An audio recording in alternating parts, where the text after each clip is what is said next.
is yours. Thank you very much. And well, first of all, I would like to thank the organizers for giving me the opportunity of presenting this work here. I'm very excited to be here. And so the work I'm going to talk about today is in collaboration with Thomas Galli and John Selby.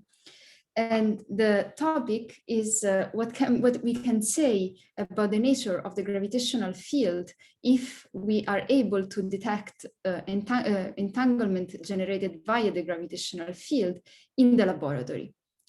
And we will see that we will use some quantum information tools in order to derive some conclusions on this. So let me first give you a motivation why we are interested in this topic. And I want to give you a very concrete motivation and also a very recent one. So this is a very recent paper just a few months ago, which was published in Nature by the group of Markus Aspelmayer in Vienna. And in this paper, they have an amazing experimental result, which is that they measure the gravitational coupling between two golden nanospheres, which are these two spheres here that you can see here in a Cavendish type experiment.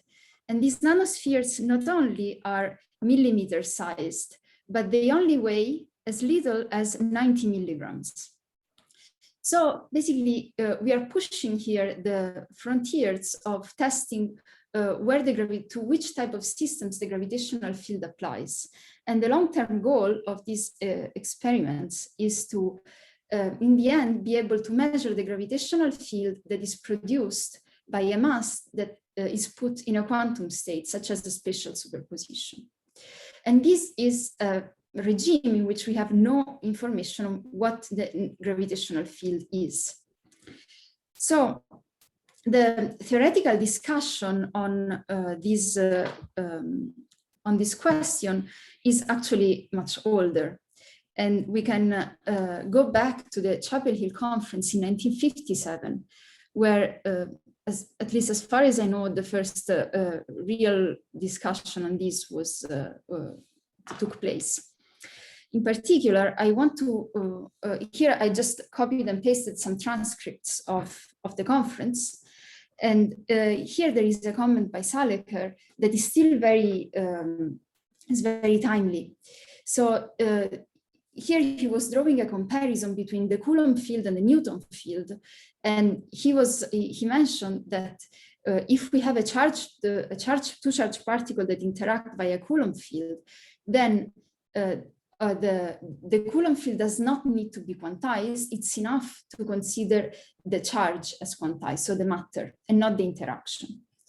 And an analogous statement can be done for the Newton interaction. And this is what we're going to take care of in this talk. And Feynman replied to Saleker, saying that it seems to me that we're in trouble if we believe in quantum mechanics, but we do not quantize the gravitational theory. And in order to justify that, he proposed a thought experiment where he put a mass in a spatial superposition. He was sending it through a Stern-Gerlach apparatus, and this mass was the source of a gravitational field.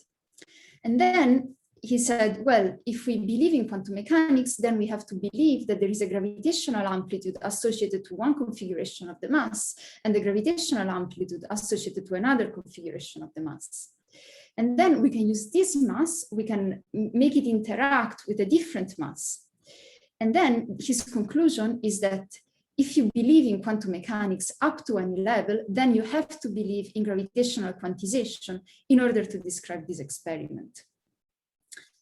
And since this statement of Feynman, this question has been explored in the literature for the following years. And here I just want to give you some sort of very vague timeline. I don't want to be complete. I'm going to miss many important results, but just to make you understand that different approaches that were brought forward to this question. So for instance, in the 80s, Page-Geilker proposed an experiment to detect a difference between what is called a semi-classical gravitational field. So basically a gravitational field that is not associated to an amplitude, and instead a gravitational field that is more like what Feynman described in the 50s. And then there is the famous result by Roger Penrose about the fact that instead we cannot put a massive particle in a superposition because this would lead to decoherence. So the decoherence approach to the quantization of the gravitational field, which in the end means that we should not quantize the gravitational field. And then in the 2000s, there is a paper by Lindner and Perez, where instead they were proposing to test quantum superpositions of gravitational field using Bose-Einstein condensates. So they brought back this question to the experimental, to experiments. And finally, in 2015, there is another result by Harris, Anastopoulos, and Belocou, where they derive from a quantum field theory picture what the gravitational field associated to a cut state, so a superposition, a mass that is put in a spatial superposition would be. And as we will see, their perspective is that this does not tell us anything about the quantization of the gravitational field. From that point on, there have been many, many results that came. And in particular, in 2017, there were two papers that came out more or less at the same time. Well, actually, I think they appeared on the same day on the archive by Sugato Bose and many collaborators, and Chiara Marghetto and Vlatko Vedral, where they proposed a thought experiment which could be realized. I mean, which could eventually be realized in the lab, where they were entangling two masses via the gravitational interaction. So a simplified version of what they propose is the following. You put a mass A that is the source of a gravitational field in a spatial superposition of two positions. And then you put another mass B close to this mass. And okay, initially they also put this other mass in a quantum superposition, but to be clear, that like to make it simple, we can just consider it to be in just one position. And you let these two masses interact via the gravitational interaction. There is no other interaction. And then if you believe in the linearity of quantum mechanics, then what will happen is that the two masses will become entangled, and even maybe with the gravitational field, according to how you want to describe the gravitational field, if as a physical degree of freedom or if not. And now the question that this type of experimental situation brings forward is gravity quantum? What can we deduce on the nature of the gravitational field if we realize this situation in a laboratory?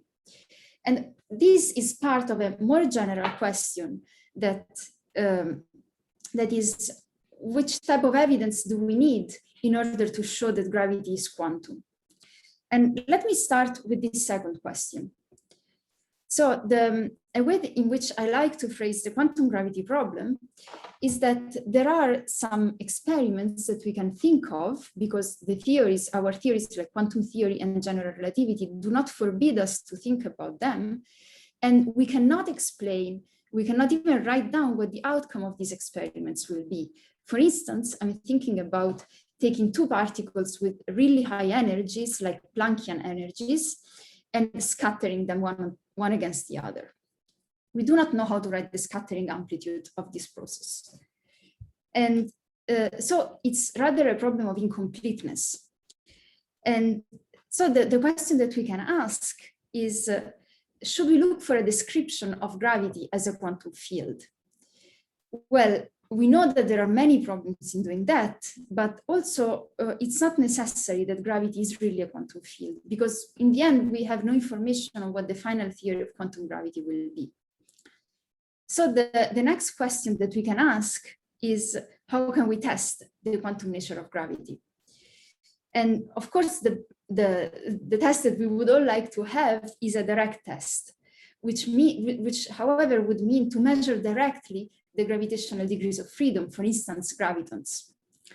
And this is a measurement that is extremely hard to make, because the scale at which we would be able to see these effects is typically set at the Planck scale, which in meters is 10 to the minus 34 meters, which is way, way smaller than the smallest length scales that we can probe at the moment with experiments. So the other possibility is to test the nature of gravity indirectly. So to measure effects that are induced by gravity on matter without directly measuring the gravitational field. And this is what we're going to take care about in this talk. And but I mentioned many times that we're looking for a quantum description of the gravitational field. However, there have been given many different definitions of quantum in the literature. And here I just want to review some of them. Again, I don't want to be complete. So and I will list them in an order that, at least to me, sounds like from the weakest definition, so from the one with the least constraints to the strongest definition. So the first one is the original definition that Feynman gave, and that was also advocated for by Marius Christodoulou and Carlo Rovelli in a recent paper. And this is the fact that if I have a gravitational field that, a massive particle that I can put in a spatial superposition, then I'm not going to have a classical spacetime. So basically this contrasts the semi-classical models for the gravitational field. Then we can use another definition that is the one that was used in the Bose-Marletto-Vedral experimental proposal, which is the LOCC argument. So basically the fact that local operations and classical communication cannot generate entanglement. Then there is a third possible definition, which instead is the one that was advocated for by Haris Anastopoulos and Velocou, which is that we should measure quantized radiation of the gravitational field in order to know whether gravity is quantum or not. And this would be translated to the analogous version of the electromagnetic field, that we have to measure single photons in order to say that the electromagnetic field is quantum.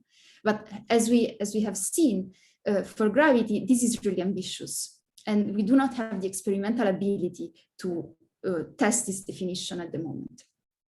Finally, the one that, the last one that, which is also the one that we are using in this work with Thomas and John, is a post-quantum approach to the quantization of the gravitational field.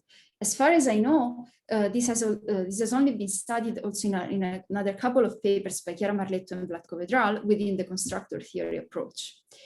And basically, with this definition, we take a more theory-independent approach to this question. So we don't make any commitment on what the theory of gravity should be like, what the theory should look like, and then we just constrain out of operational considerations what the nature of the gravitational field should be.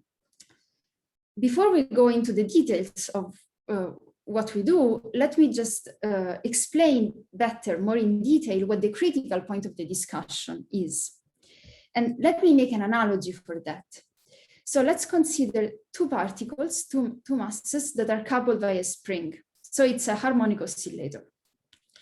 And initially we put the mass on the left, the blue one, in a quantum state, so as like a spatial superposition, so in a superposition of different positions. And we couple them by the spring. If we if we evolve the state of the two particles with the usual unitary evolution, then we will find after some time that the system of A and B gets entangled. And then we can ask, does this imply that we have to quantize the potential V? So if we think about it just as a V as like 1/2 k x squared, like the harmonic oscillator, does this mean that we have to quantize the k of the coupling constant of the harmonic oscillator? Well, no. Why? Because this is a non-local potential. So basically, the key point is that here the harmonic oscillator is not, we do not treat the spring as a real degree of freedom, but just as a non-local coupling potential. And the same can be translated when instead of a harmonic oscillator, we have gravitational interaction, which is simply given by the Newton interaction. So does this mean that we have to give up, that we cannot say anything about the quantization of the gravitational field in this circumstance? What we want to say is that no, this is not true, because we know that there is a theory that is general relativity that is very successful in many of its predictions. So we can use the apparatus of general relativity and bring some elements into the description of this situation. And this point was analyzed in this thought experiment that we proposed in 2018 with other collaborators that are listed on the bottom of the slide, and that in turn was inspired by the analogous thought experiment that was done for the electromagnetic case in these two papers by Baime and Ozawa in 2009 and Mari De Palma and Giovannetti in 2016. So here, what we're doing is that we take from special relativity that gravity has to be a field. So there is no interaction at a distance, they're just local interactions, and G has its own quantum state. And also what we do is that we take a linearized approach to quantum gravity, which means, so this is this is not a rigorous way of writing that, but to make you understand the point, we can split the metric roughly in a background, which is we take to be Minkowski, and then the quantum part of the metric is a perturbation on this background, but distances are calculated using the Minkowski metric. So what do? We put initially a mass A in a superposition of two spatial positions. So, and these two amplitudes are separated by this distance d. And then we put a particle B far away from particle A, and this yellow region is the light cone, the future light cone of B. And initially we localize B in a trap. So we take a very strong trap so that B does not feel the gravitational field produced by A. And so initially at time 0, at the start of the experiment, we open this superposition long before the experiment happened. So everything is static at this point. We only have Newton interaction, and notice that this is not an approximation because for the whole duration of the thought experiment, the Newton interaction is the exact description of the gravitational interaction. And initially, we have a state that is an entangled state of A and its gravitational field, and B is not entangled with with A and G. Then at the initial time 0, B can decide whether he wants to switch off the trap or not. If B does not switch off the trap, then the state is just going to be the same for the whole time, nothing changes. But if B switches off the trap, then what happens is that B will slowly start to become entangled with the state of A and G. And initially, I will not be able to measure to detect this entanglement. It will take some time TB until I'm able to check that I have entanglement. But after some time TB, the state of A, B, and G is an entangled state. Then at some point, A can decide to perform an interference experiment and to close the superposition. And again, she can do it very slowly so that no radiation is emitted, or she can do very quickly. But it will take some time for her to close the superposition. And now the question that we can ask, so basically from the two states that we have seen, one is a state where we have 3-body entanglement, one is a state where we have 2-body entanglement, and B is in a separable state. So in principle, if A performs an interference experiment, she does it slowly enough so that there is no emission of radiation, then she can know whether the B released the trap or not. And in principle, this wouldn't be a problem, but it is a problem if she can know that before a light crossing time, because we would have faster than light signaling. And basically what we found is that A cannot know if B released the trap before a light crossing time, but only if we include in the description of this thought experiment two mechanisms that are typical of quantum field theory for gravity. So there have to be vacuum fluctuations of the gravitational field and the emission of quantized gravitational radiation. Otherwise, we incur into faster than light signaling. So basically, the conclusion, the important point that so the take-home message of this paper is that the interaction via the Newtonian field is not as harmless as it seems, because in a situation in which we can describe exactly this thought experiment just with the Newtonian field, we run into faster than light signaling if we do not include anything about a quantum description as a quantum field of gravity. And there is, and we argue that there is some information, quantum information content in the Newtonian field, and the Newtonian field should be considered as entangled with the state of A and B. So, however, this experiment relies on an assumption, which is a quantum field theory description of the gravitational field. So, a natural objection is, okay, I can come up, we don't know what the description of gravity is. I can come up with a different model where I do not need to consider gravity as quantum, but I can still generate entanglement. And so basically, we cannot just rule out all these theories one by one, but we need a more theory-independent approach to this question. So to summarize, we have seen that so the gravitational field has different possibilities. So it can be classical, it can be quantum, but it can also be something that we still do not know what it is. And we cannot just test these possibilities one by one. So what we need is a systematic and theory-independent approach to this question.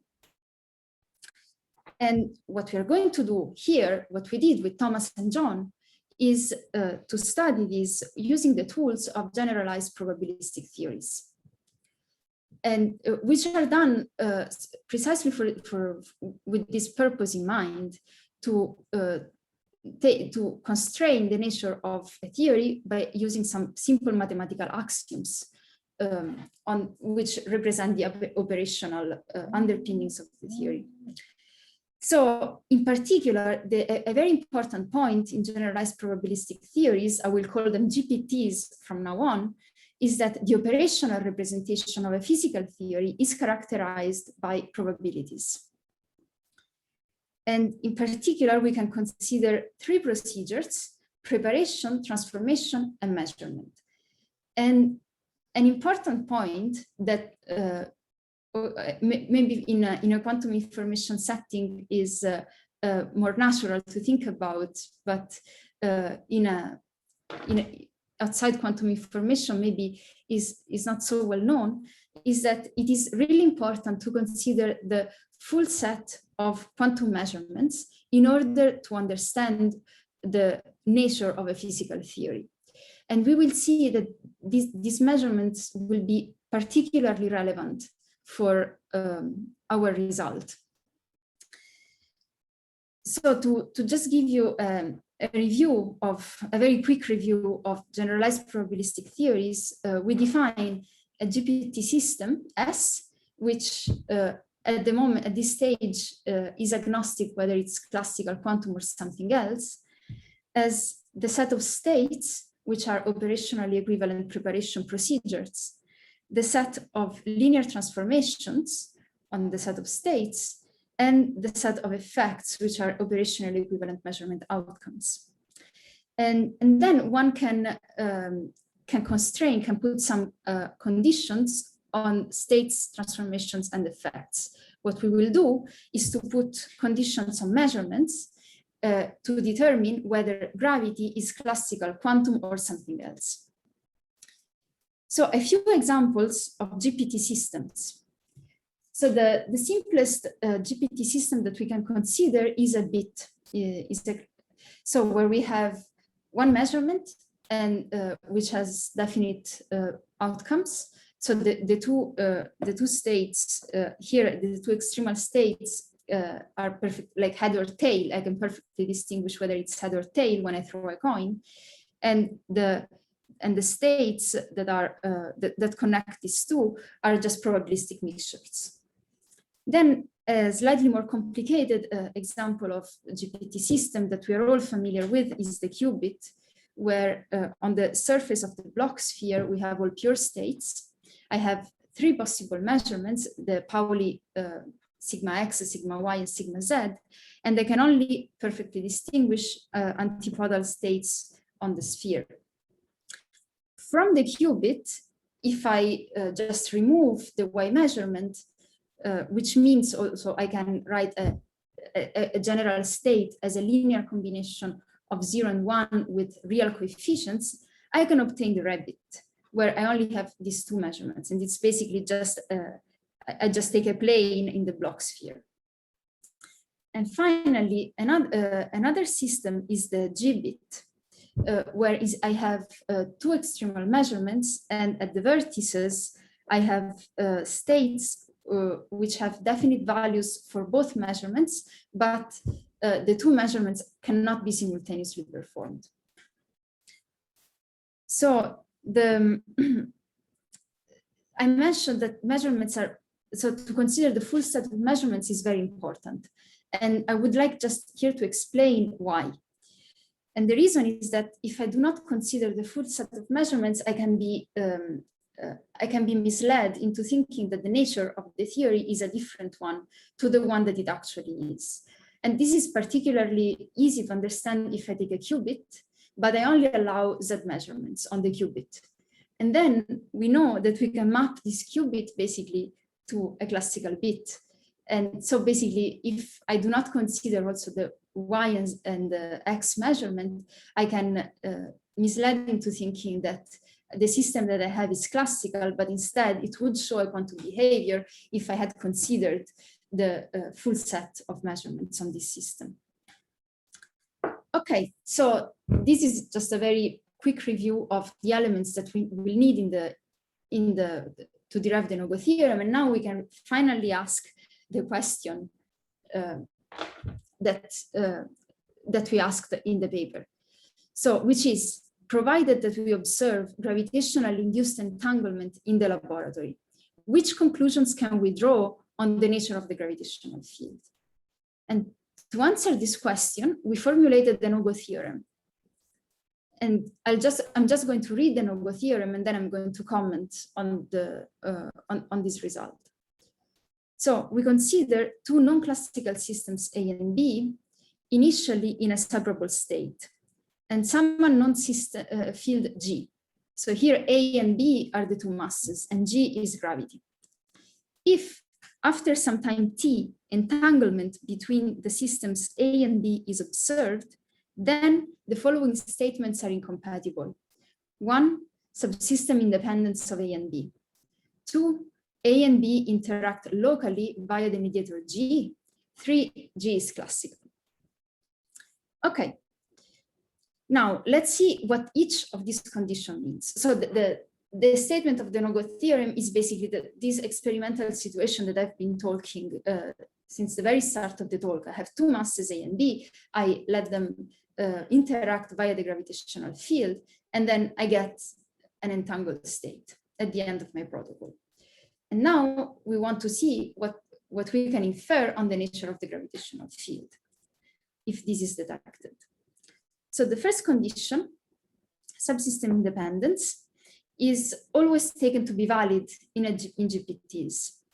And we can picture it diagrammatically in this way, where we have a quantum, a state of A and B, and then we can, whatever operation we apply to system B, and then we discard the system B, it doesn't matter which operation we get, but the reduced state of A is always going to be the same. And in quantum theory, this can be written with the trace rule. I have a quantum state, I apply a local operation to system B, and then I trace over system B, and I get the same result. And notice that if the subsystems are space-like separated, this condition coincides with no signaling. Then the second condition, the mediator considering gravity as a mediator of local interactions, was a little bit more tricky to define because we had to put together the quantum information perspective and the gravity perspective into this condition. So the way we define this is we take gravity to be as a GPT system in its own right. So A, G, and B have exactly the same description in terms of a GPT system. And then, in addition, A and B interact locally with G, which means that there is no direct interaction of A with B, but the most general interactions that we can have are between A and G and between B and G. And this can be a very complicated interaction. So we can have a series, even like an infinite series of interaction between A and G, G and B, and so on. But there is no direct interaction between A and B. And this is in particular relevant because in the end, we are not going to measure the gravitational field G. And actually in the protocols that we consider, at the end of the protocol, we always have to somehow bring back the mass that is the source of the gravitational field so that the gravitational field decouples. And this is because G cannot be measured, but we want to infer its operational nature by observing how it acts on other systems. So that's a very important point for us. And finally, we can give we need a very clear definition of what it means to be classical in order to derive our result.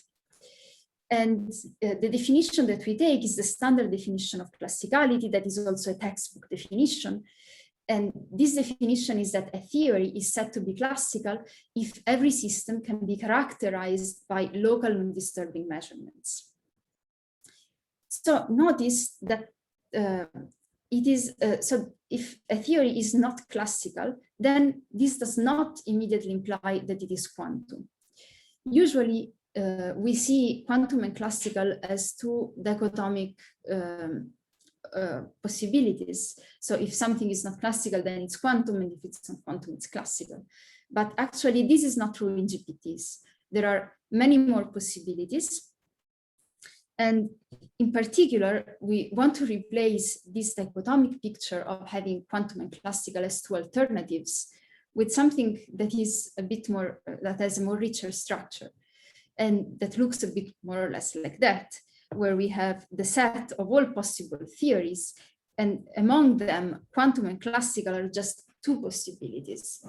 And then, of course, we will need some more conditions, because in the end, we know that our systems A and B are quantum systems. So at least our proof is more general, but in the end, we are interested in looking at A and B as quantum systems. So we only want to restrict to those theories that interact consistently with quantum systems for gravity.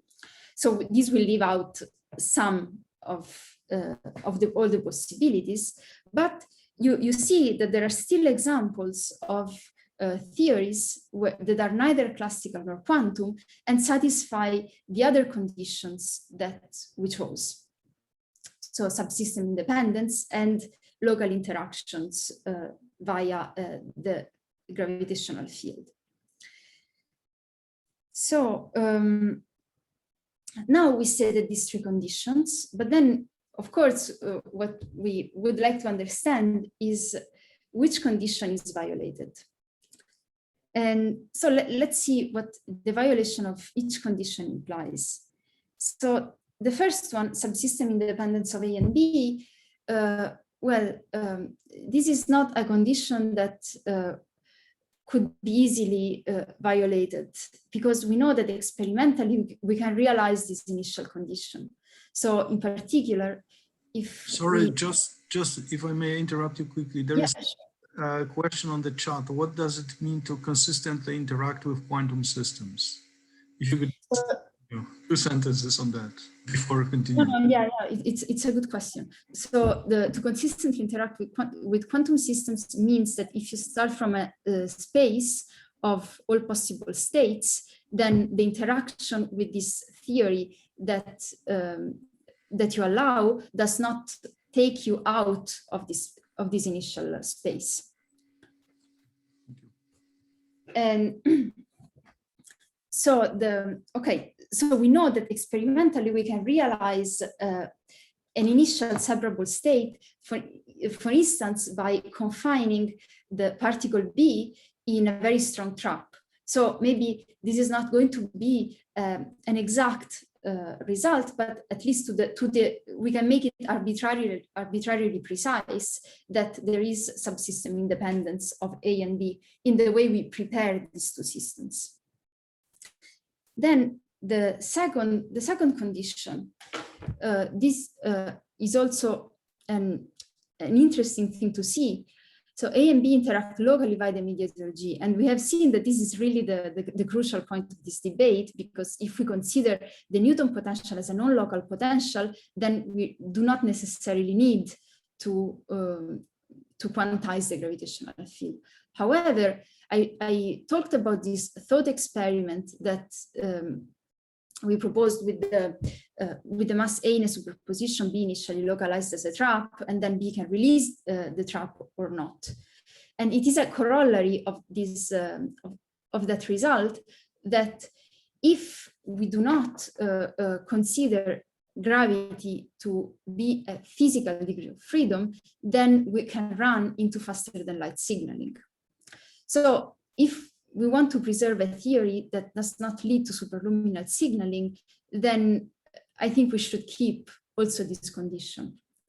So basically, the only possibility that we have left and that we argue for with Thomas and John is that G is not classical, so that the third condition is violated. And of course, this does not imply that gravity has to be quantum. As we have seen, there is a richer structure that should be explored and that would be very interesting to explore in the future. But in the end, this, of course, I mean, this is all a reasoning that we can do based on our knowledge, on the knowledge of physics that we have now. But what I want to stress here is that the last word on this, on which condition is violated, should be left to experiments, that we'll have to test each one of these conditions separately.